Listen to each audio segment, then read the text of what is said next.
everyone, I'm Lizzie Barry. I'm head librarian here at Belmont Hills, if you don't already know me.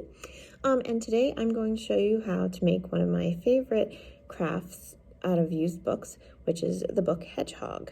The book Hedgehog is very simple. You just have to be very patient because it's going to involve an awful lot of folding, and it's also doing the same folding over and over and over, about 100 times. So prepare yourself, but when you're done, you can come out with a pretty cute little finished craft. In your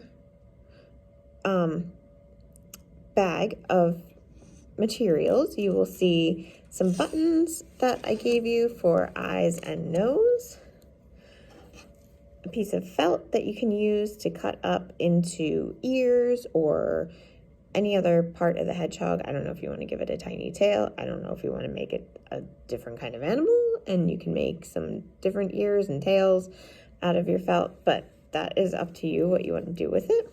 And you will have one old book that probably no one's going to really want to read anymore because it's got out-of-date information, or it's just really uninteresting to us here in 2022. And that definitely happens. And it is okay to get rid of books when they are no longer useful for you. Or you can also turn them into hedgehogs. So the only things that you personally will need besides the stuff that's in your materials bag is some glue. I'm going to use this glue. It's just clear, super sticky glue.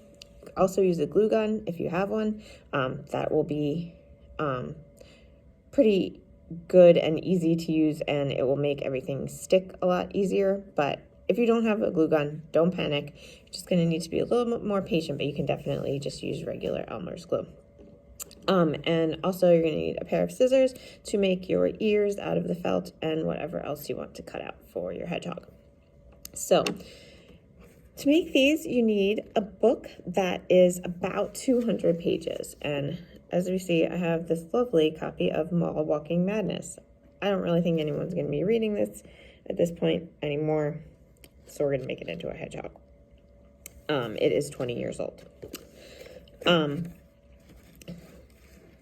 I am going to warn you that this is a kind of monotonous task to fold all these folds to make the hedgehog, so you may want to put on an audiobook, put on your favorite Spotify playlist, put on a podcast, something like that, just to keep your mind occupied. It's kind of a relaxing, repetitive thing to do. So, I'm going to open up your book, and you're going to take the very first page, fold it in half into the center.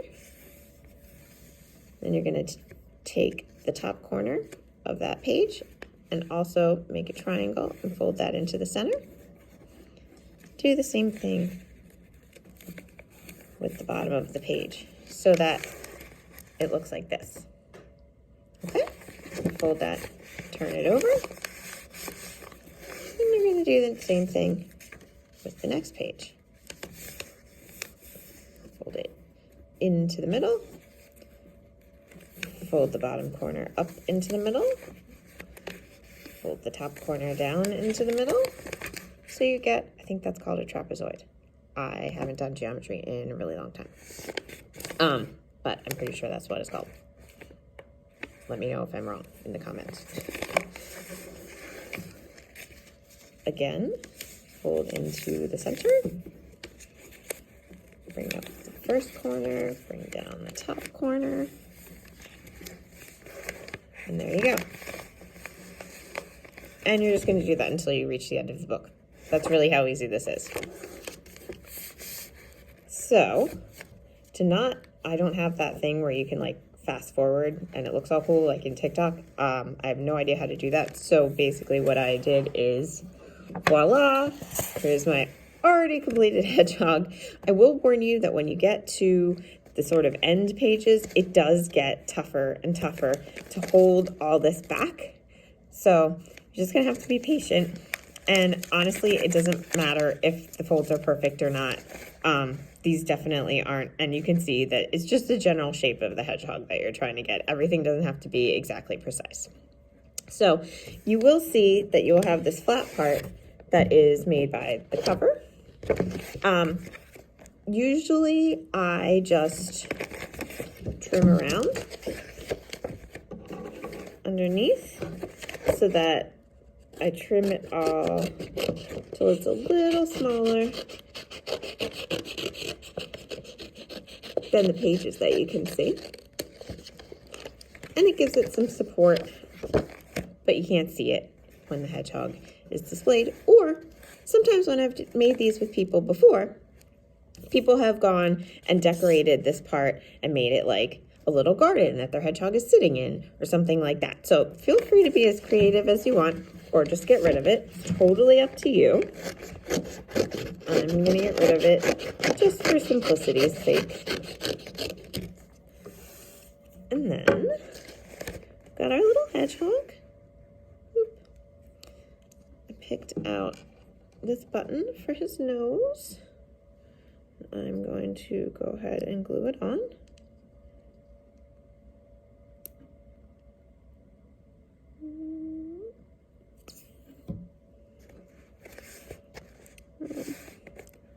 That has some little, this is a little flatter of a surface on this side, so I'm gonna put the nose here. There it goes. I picked out these two little eyeballs for him.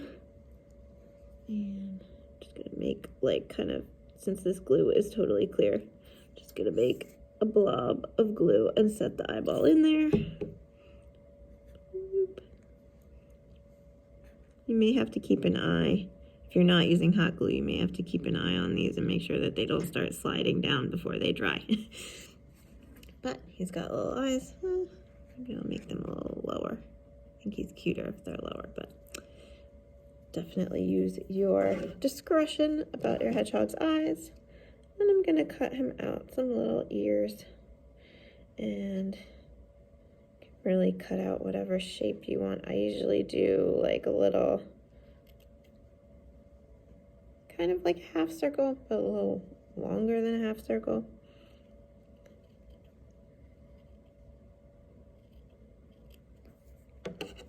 And then I pinch them together like this.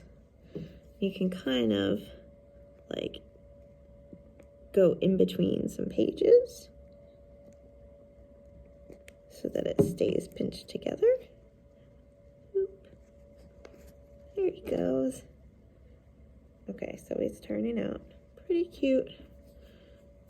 And they all have little different personalities because they'll be different color depending on the book that you used. This book had a lot of maps in it, so he's got a lot of blue in him. And they'll all be slightly different shapes because the books are different dimensions. But basically that's it. There he is. So if you make one, please send it to me at my email address or on our Facebook account. My email is Barrie, B-A-R-R-I-E, at lmls.org, and I would love to see your hedgehogs. If you have any questions about anything, just let us know over here at the library. Thanks so much.